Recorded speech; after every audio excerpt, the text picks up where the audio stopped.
Leo tumekuwa na program vile unajua tunapitia hii jangwa la corona, na vile unajua hii area yangu ya Vihiga imekuwa affected sana na hii jangwa. Watu wetu hawawezi jipatia kitu ya kujidumu nayo.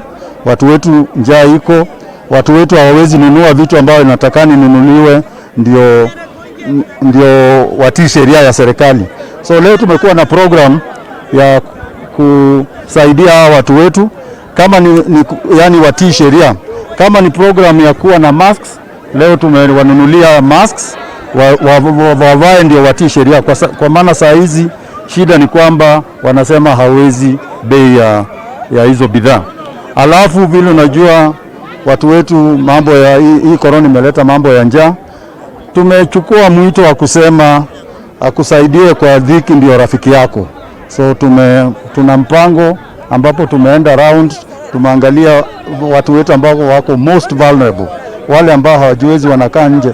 Naweza kuambia kuna watu hapa ambao wameenda 3-4 days bila kupata chakula.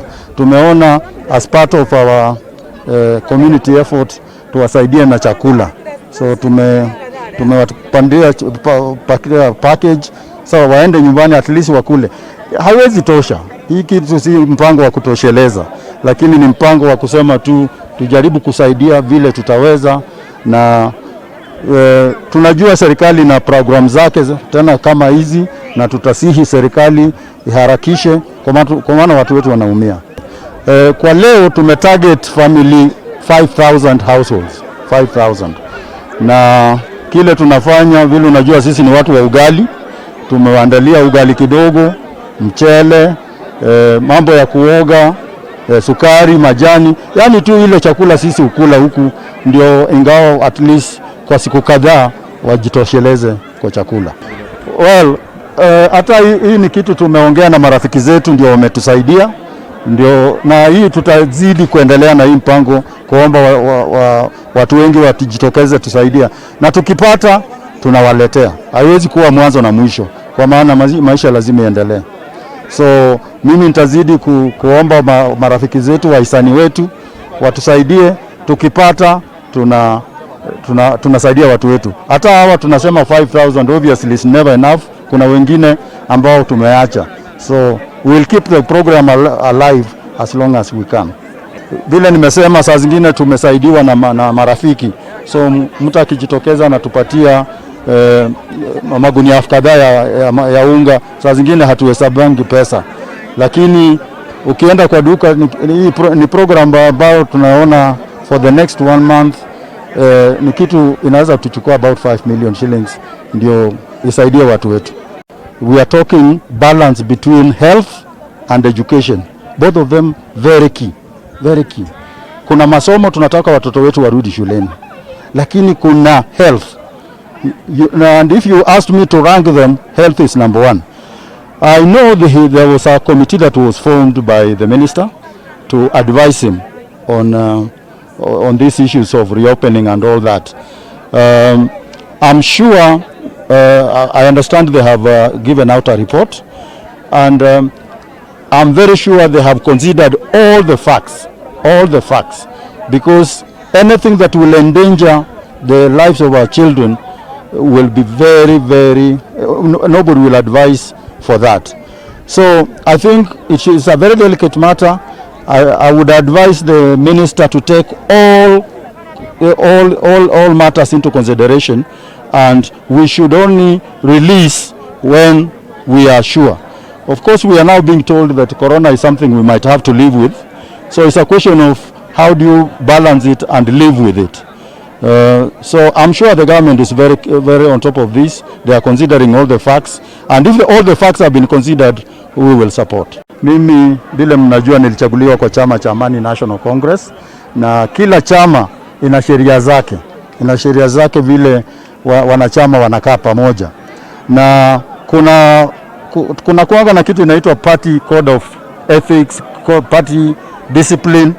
Sasa vile tunajua kila mwanachama ni lazima atii sheria za chama chake, and kama unajua vile watu wanaanza kujipanga saa hizi, kuna vyama wanajipanga, kila chama kinajipanga for 2022. So mimi nasema all members of any political party are supposed to adhere to the party ethics, but mahali makosa inatokea, they are supposed, almost all these parties have procedures ambazo zinatakana zifuatwe ndio kuadhibu mwanachama.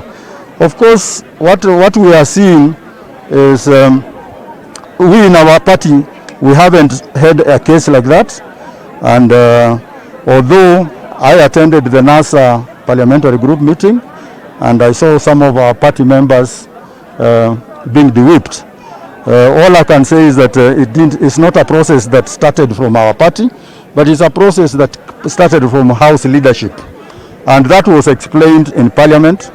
What we want to see is fairness. We want to make sure that anybody affected adversely has been given a good chance to defend himself, so that we don't look like there is any witch hunt in any whatever.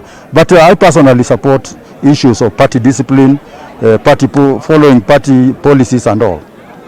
You know, ukienda kwa mkutano yote lazima ualikwe kuenda kwa mkutano. Mimi mwenyewe sikualikwa, ingawa nilijua about it, but vile sikualikwa siwezi enda. Now, as you know, I'm not a spokesman of Honorable Musalia Mudavadi. Sijui kama alialikwa. You know, mkutano yote ukienda, you must, apart from being invited, you must know the agenda or the agenda of the meeting. So personally, I'm reading like you, like every Kenyan, what was proposed and what was passed. Our party leader has spent a lot of time explaining himself, explaining the party position, and I personally agree with him the way he has positioned the party. I think right now we are more interested in bringing people together, aligning ourselves with other people, and I think I stand well quoted saying my party leader has said it on very many occasions. He's not really aspiring to be an ethnic king. I think he has taken a national outlook, and we support him fully on that.